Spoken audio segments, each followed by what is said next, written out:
রাজ্যসভার ভোটের আগে তৃণমূলের প্রার্থী তালিকায় চমক। 4 বিদায়ী সাংসদের মধ্যে 3 জনকেই আর রাজ্যসভায় ফেরত পাঠাচ্ছে না তৃণমূল।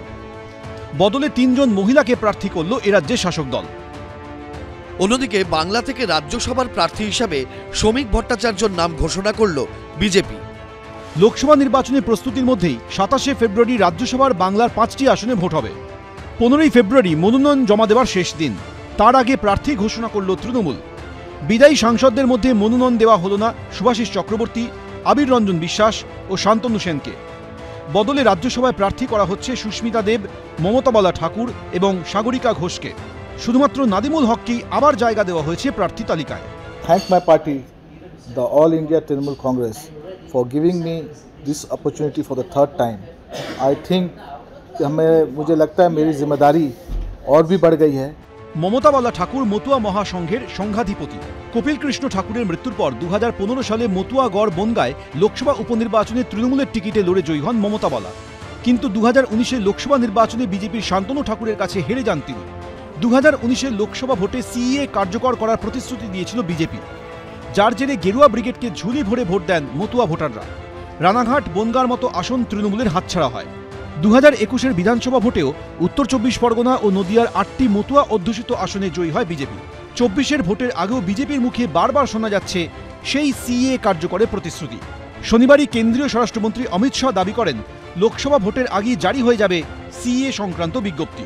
তাৎপর্যপূর্ণভাবে তার পরদিনই প্রাক্তন সাংসদ ও মতুয়া ঠাকুরবাড়ির সদস্য মমতা বালা ঠাকুরকে রাজ্যসভায় পাঠানোর ঘোষণা করল তৃণমূল। সমগ্র মতো সমাজকে সম্মান করেছে মাননীয় মুখ্যমন্ত্রী মমতা বন্দ্যোপাধ্যায় এবং অভিষেক বন্দ্যোপাধ্যায়, যে সমগ্র মতো সমাজের মানুষের যে কাজ করার সুযোগ, তারা প্রচন্ড খুশি যে এটা মতদের জয়। মতুয়া ভোট মোদিজির সঙ্গে আছে, এইসব করে কিছু হবে না। মাননীয় মমতা বালা ঠাকুর, তিনি শান্তনু ঠাকুরের বিরুদ্ধে লড়াই করে হেরেছেন জনগণের দ্বারা। এটা তো ব্যাকডোর দিয়ে রাজ্যসভায় যাওয়া। অন্যদিকে সুস্মিতা দেব 2021 সালে কংগ্রেস ছেড়ে তৃণমূলে যোগদান করেন। গত বছর তাঁর আসনে মেয়াদ শেষ হলে সুস্মিতাকে রাজ্যসভায় পাঠায়নি তৃণমূল, কিন্তু 1 বছরের মধ্যেই তাকে সংসদে পাঠানোর সিদ্ধান্ত নিল Trinamool. Whereas we have a half-baked women's reservation bill, which we don't know when will it actually take effect and when will we see more women in parliament. But Mamata Ji has consistently and aggressively facilitated more and more women representatives, whether it's in the Lok Sabha, Rajya Sabha or the Assembly. তবে তৃণমূলের প্রার্থী তালিকায় রাজনীতিতে একেবারে নতুন মুখ সাংবাদিক সাগরিকা ঘোষ। এদিকে বিজেপির কেন্দ্রীয় নেতৃত্ব বাংলা থেকে রাজ্যসভার প্রার্থী হিসাবে রাজ্য বিজেপির মুখপাত্র শ্রমিক ভট্টাচার্যর নাম ঘোষণা করেছে। 2014 সালের লোকসভা ভোটে বসিরহাট কেন্দ্রে বিজেপির হয়ে দাঁড়িয়ে পরাজিত হয়েছিলেন শ্রমিক। তবে ওই বছরই বিধানসভা উপনির্বাচনে বসিরহাট দক্ষিণ থেকে জয়ী হন তিনি। যদিও 2016 সালের বিধানসভা ভোটে হারের মুখ দেখতে হয় তাকে। 19-এর লোকসভা ভোটে দমদম কেন্দ্রে সৌগত রায়ের কাছেও হারতে হয় শ্রমিক ভট্টাচার্যকে। দীর্ঘদিনের দলের এই সদস্যকে এবার রাজ্যসভায় পাঠাতে চলেছে বিজেপি।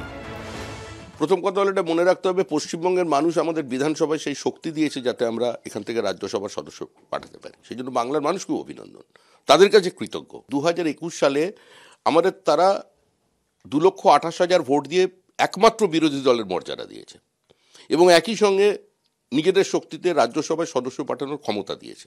এটা মানুষের রাজনৈতিক আশীর্বাদ।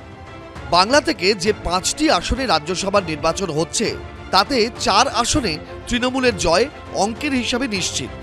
বিধায়কের সংখ্যার বিচারে একটিতে বিজেপির জয় নিশ্চিত, কিন্তু বিজেপি যদি আরও একটি আসনে প্রার্থী দেয় সেক্ষেত্রে ভোটাভুটি হবে। আশাবুল হোসেন, বিজেন্দ্র সিংহ ও দীপক ঘোষ, এবিপি আনন্দ।